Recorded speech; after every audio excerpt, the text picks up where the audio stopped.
Alors, salut chez vous, ici Fédéral 001. Je voudrais, avant l'entame donc de cette vidéo, saluer tous les différents résistants, tous les différents panafricains, le professeur Franklin Nyamsi Wa Cameroun, Wa Afrique.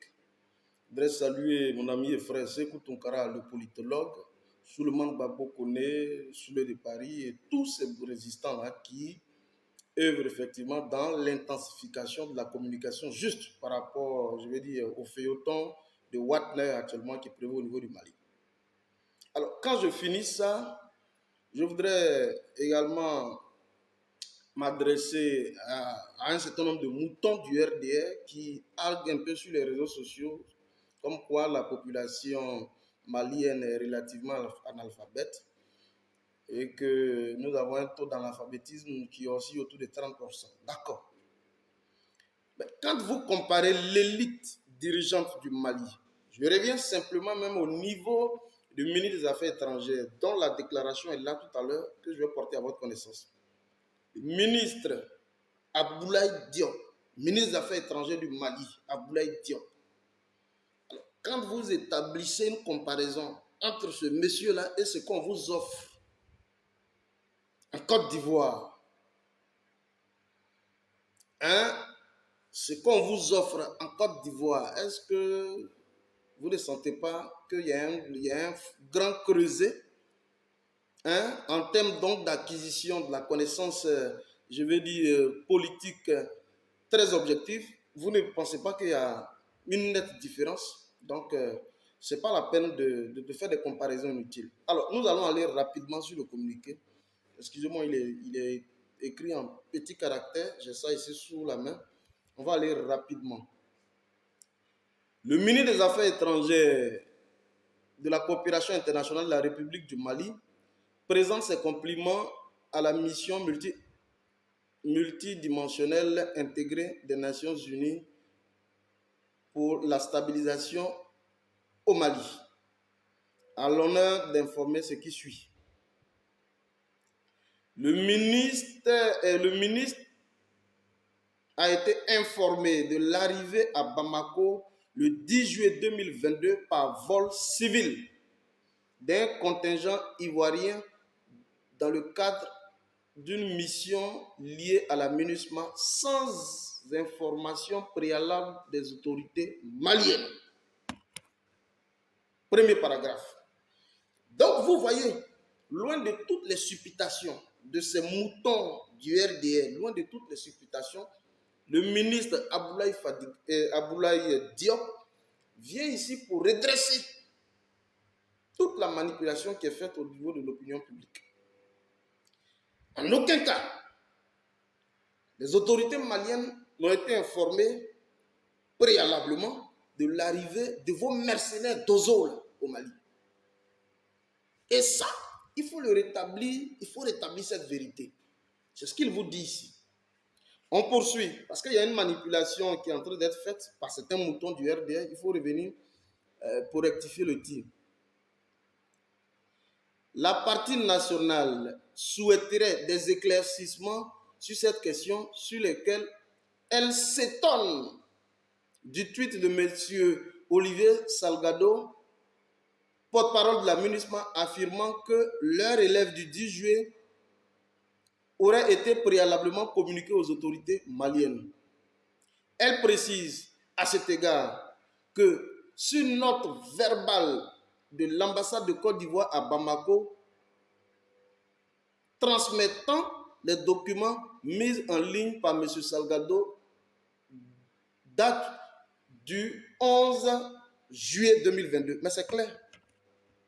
Donc, c'est pendant que les gens sont arrivés au Mali que le porte-parole non seulement est venu donc sur la toile pour tenter effectivement de distraire l'opinion, et c'est en ce moment que l'ambassadeur du Mali et de la Côte d'Ivoire au Mali aussi porte donc à leur connaissance sur présentation d'un document qui date donc du 11 juillet. Donc c'est lorsque les gens sont arrivés qu'ils se sont exécutés à pouvoir fournir des documents. C'est déjà une erreur très grave. Je dis, vous là, si vous ne voulez pas aller dans le sens de harmoniser vos points de vue, et d'employer donc la voie diplomatique. Donc baisser d'un cran le ton, savoir à la limite faire profil bas. Je vous dis honnêtement, vos mercenaires d'Ozo vont périr. Et ça, il faut que vous le sachiez.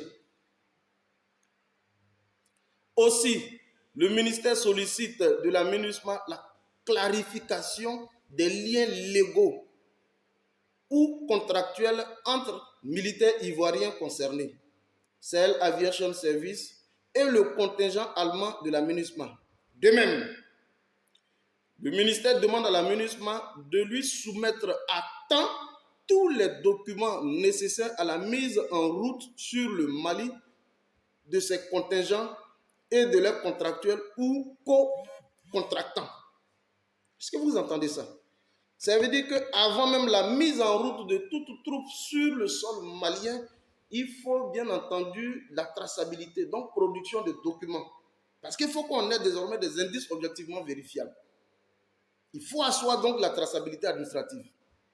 Il ne peut pas venir comme ça, comme si j'étais sur un marché de légumes et puis espérer qu'on ne vous prenne pas. Non, ce n'est pas possible. Vous avez contracté, vous avez fonctionné de cette façon avec les anciennes autorités. Le premier ministre Choguel Kokala Maïga vous a dit, les autorités ne sont plus les mêmes. Le pouvoir donc a changé de camp et donc visiblement les pratiques aussi ont changé. Nous sommes effectivement dans le rétablissement de l'ordre constitutionnel, le rétablissement dont nous sommes dans le cadre d'un changement de paradigme de l'action sociale et politique au Mali. Ce n'est pas là qu'il faut venir s'amuser. On poursuit. Il dit, le ministère des Affaires étrangères et de la coopération internationale de la République du Mali remercie la mission des Nations Unies, la mission multidimensionnelle intégrée des Nations Unies pour la stabilisation au Mali et sa coopération et saisit cette occasion pour lui renouveler les assurances de la haute considération. Alors, c'est ce que les moutons du RD ont vu. Et aussitôt, ils disent non, le Mali s'emploie à libérer les 49 mercenaires d'Ozo du groupe Wagner. Ce n'est pas possible. Ce n'est pas possible. Nous ne sommes pas au niveau du Mali dans un durcissement de ton. Non. Nous sommes pour la coopération avec d'autres États. Nous n'avons pas, donc à la limite, nous ne voulons pas naturellement créer des problèmes avec nos voisinages. Non. Mais si ça doit se faire désormais, comprenez par là, par cette note-là, qu'il faut donc respecter la souveraineté de l'État du Mali. Voilà ce qu'il est en train de vous dire. Et donc, tous ces moutons, j'ai vu un peu sur les postes de certains moutons du RDR. Ah, enfin, le Mali s'emploie, ils ont beau tourner, finalement, ils s'emploient à libérer les 49 mercenaires. Ce n'est pas comme ça. Ils sont donc à la disposition de la justice. Tant que vous êtes dans un durcissement, dans une logique de durcissement de temps, mais écoutez, c'est la justice, bien entendu, qui va donc rétablir la vérité autour de cette affaire. Et c'est un épisode, c'est un feuilleton qui est très long d'ailleurs, qui a commencé et que nous suivons de près. Les moindres détails ne vont pas vous échapper parce que chaque fois, nous allons vous revenir pour vous donner les moindres détails sur l'évolution de la situation au niveau du Mali. C'est pourquoi vous avez vu que visiblement, on ne s'est même pas intéressé à la rencontre des deux grains et demi au niveau du palais présidentiel. Ce n'est pas notre tasse de thé. Présentement, nous avons tous les regards rivés sur le Mali. Vive le Maliba, vive le président Assimi Goïta, vive donc le premier ministre Choguel Kokala Maïga, vive le ministre des Affaires étrangères Abdoulaye Diop, vive tous les résistants. Je vous remercie. On est ensemble, Fédéral 001. Portez-vous bien. Ciao, ciao.